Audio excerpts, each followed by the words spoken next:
Informação. Está em todo lugar. Mas de onde ela realmente vem? E, mais importante, em quem nós confiamos?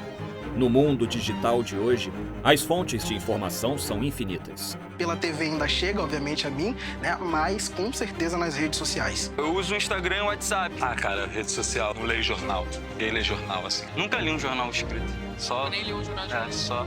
Fox News, CNN, o Globo, a revista Veja. Vejo o YouTube, vejo Jovem Pan News. Às vezes eu vou ver um Record News ou um SBT, eu não vejo Globo. Jovem Pan, uma CNN, vejo no R7, o Globo News. BBC Brasil, G1... Não, rede social não, porque eu não tenho rede social. Não deixo pra rede social me comunicar, não. Seja pelo WhatsApp, Instagram ou até mesmo YouTube, uma coisa é clara: a informação nunca foi tão acessível ou confusa.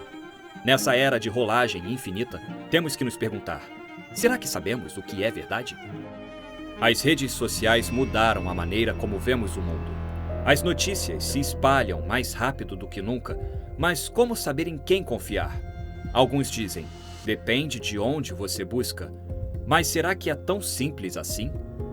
Eu acho que tem uma ideia antiquada de que só porque tá na rede social não é válido, tá ligado? Você tem que saber de onde você tá buscando essas informações, mas aquela parada, você não tem nenhum controle. Sim. Cara, o Twitter é tudo que tá acontecendo no momento exato. Tá lá, Trend Stop. O que tá acontecendo? Então você acaba vendo o que acontece no mundo. Qualquer mídia, forma de mídia, tem uma porra de uma conta no Instagram, uma porra de uma conta no Facebook, seja o que for, entendeu? Então acho que assim, tem um lado que é válido, sim. Só que quem é que vai separar? Quem é que vai saber dizer? Tudo que eu recebo de lá, logo em seguida eu vou procurar em outras fontes, né? Para ver se realmente aquilo ali é uma verdade. Porque qualquer coisa que você pega ali, pegou, absorveu, não foi procurar, já era. Sei, eu não tenho rede social, então o meu veículo não é a rede social para eu me abastecer de notícia. Plataformas como o X, antigo Twitter, nos dão acesso em tempo real aos eventos mundiais. Mas o excesso de informação pode nos deixar sobrecarregados. Não somos mais apenas espectadores das notícias. Nos tornamos curadores de nossas próprias narrativas. A pergunta fica: estamos escolhendo as histórias certas para acreditar? Quando se trata de confiança, não é apenas sobre a mídia. Os governos estão sob escrutínio como nunca antes. Vamos olhar para a recente história do Brasil sob Bolsonaro? Eu não sei exatamente qual a função de um presidente. Eu acho que isso também é um problema na educação pública brasileira. A gente não aprende sobre isso. Cara, teve umas que eu concordei, de coração. Quando ele começou a mexer na Petrobras, eu concordei. O piso salarial dos técnicos e enfermeiros. Eu tinha ficado empolgado com isso, sabendo que eu iria estudar isso futuramente, ganhar um pouquinho mais, mas eu nem sei como que essa situação está hoje em dia. As não medidas ou as medidas brutais que ele tomou durante a pandemia, que eu lembro é de uma porra de um genocídio, entendeu? Porque ele não passava medidas, ele não fazia leis, ele não passava medidas, ele basicamente falava no Twitterzinho dele. O que eu lembro, logo de cara, ele já cortando os ministérios, reduzindo, né, os custos da máquina pública. Alguns dizem que ele reduziu os gastos públicos e cortou ministérios. Outros lembram de suas ações durante a pandemia, chamam de negligência ou até de genocídio. A realidade é que nossas perspectivas sobre liderança muitas vezes são moldadas pelas notícias que consumimos. E então temos Lula, outro líder que divide opiniões. Seu retorno ao poder trouxe promessas de estabilidade, alimentos mais baratos e preços mais baixos nos combustíveis.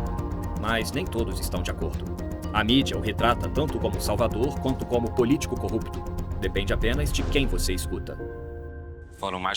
Tiveram mais notícias positivas, de mais integração do que negativas, que também tiveram. Notícias ruins, né? De emendas sendo liberadas para ele ter pessoas, por exemplo, como agora o Dino aprovado para o STF, que ele liberou, acho que não sei quantos milhões por minuto.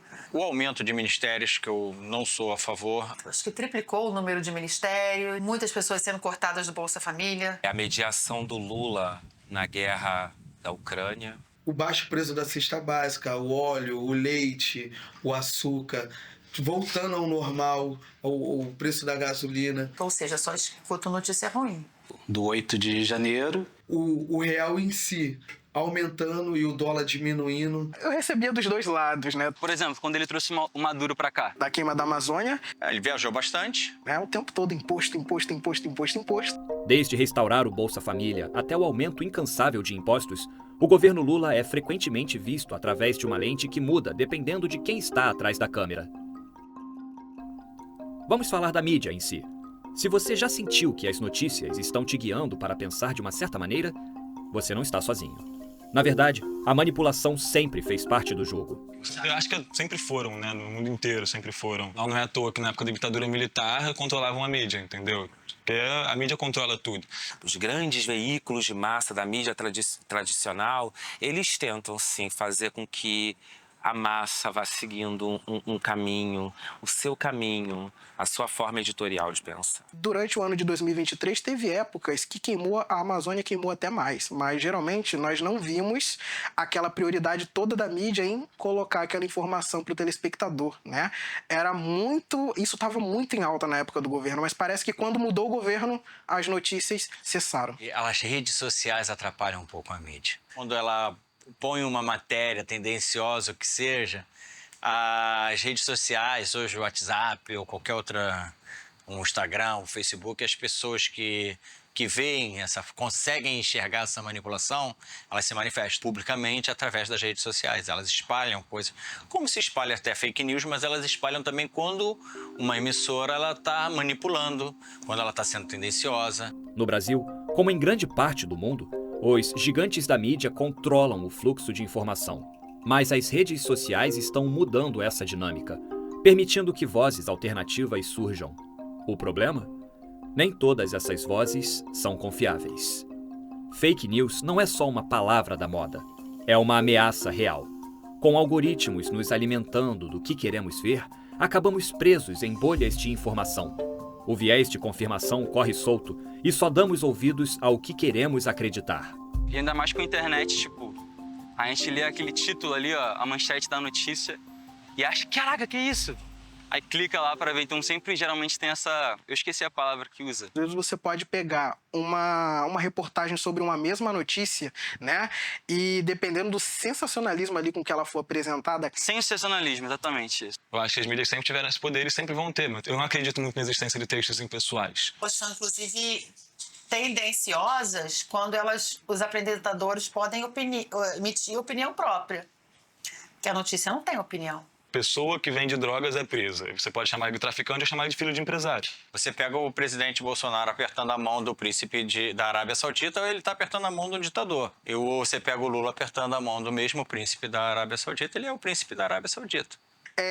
Vai depender de como o meio ali está apresentando aquela notícia, porque às vezes eles estão falando a mesma coisa, mas pela forma como ela é apresentada, ela pode levar você a um outro caminho. Eu acho que opinião é uma notícia. Todas fazem, não é só a Globo, não. Todas. Na época, se eu não me engano, os dados estatísticos estavam dizendo que geralmente a violência e outras coisas estavam caindo. Mas com aquele sensacionalismo todo daquele jornalista, cara, tu podia jurar que aquilo estava aumentando. Então, o que acontece quando populações inteiras começam a acreditar em realidades alternativas? O impacto no nosso cenário político, na própria democracia, é assustador. A divisão política no Brasil não se resume às ideologias. É pessoal. Os nomes Lula e Bolsonaro se tornaram mais do que políticos. São símbolos de uma guerra cultural muito maior. Olha, se eles me condenaram, me deem pelo menos um apartamento, porra. Cara, eu não quero botar minha mão no fogo por ninguém. Agora, não. Acho que ele é conivente, mas ladrão não. Não gostaria de responder sobre essa pergunta. Não tem nenhuma dúvida. Sim, eu acho que ele é, sim, um ladrão, corrupto. Eu não li os processos do Lula, não pesquisei tipo a fundo, mas o cara foi condenado. Cara, todas as manchetes de corrupção dele e que levou ele a ser preso foram feitas em primeira, segunda instâncias e eram provas e mais provas. E qualquer pessoa que dita que ele foi inocentado é mentira. Nos acusa de comunistas achando que nós ficamos ofendidos com isso. Não, com certeza não. Que isso? Claro que não. Claro que não. Eu não pensei sobre isso. Ele botou um comunista no STF, foi uma surpresa pra mim, mas eu não posso dizer que ele é comunista porque eu não tenho prova, eu não sei. Claro que não. Comunista é o PT. O Lula não é comunista. Eu acho que ele deve ter lido o Capital do Karl Marx. Eu acho que ele, de fato, já foi um. Também não gostaria de responder sobre essa pergunta. Cara, acho que não. Se eu não me engano, nos últimos governos dele, né, nos 2 governos seguidos, Os bancos lucraram pra caramba. A gente ia virar clube em 3 meses, né? Tamo aqui até hoje. Quando vi que eu estava sendo acusado de crime contra a segurança nacional. Aparentemente impulsionado pelo fato de eu ter chamado o presidente da República de genocida. Ele errou muito, mas acho que genocida é um pouco exagerado. É muito fácil, né, você acusar um presidente de genocida numa pandemia e não falar nada, né, quando um outro presidente desvia 242 bilhões da saúde, né? Então, quer dizer, quem é o verdadeiro genocida? Eu acho também genocídio, acho um pouco pesado, tá ligado? Mesmo eu sendo de direita, eu acredito sim, né, que o ex-presidente Jair Bolsonaro é sim um genocida por ele ter desencorajado muitos brasileiros a não ter tomado a vacina, tá? Com fake news, tá? Propagado nos meios de comunicação, gerenciado por ele e a família dele, inclusive no Telegram. Não genocida, mas assim, um líder que faltou com respeito com a população. Não sei nem como é que se dá esse nome. Tem vídeo correndo na internet que me chamou de fascista lá atrás.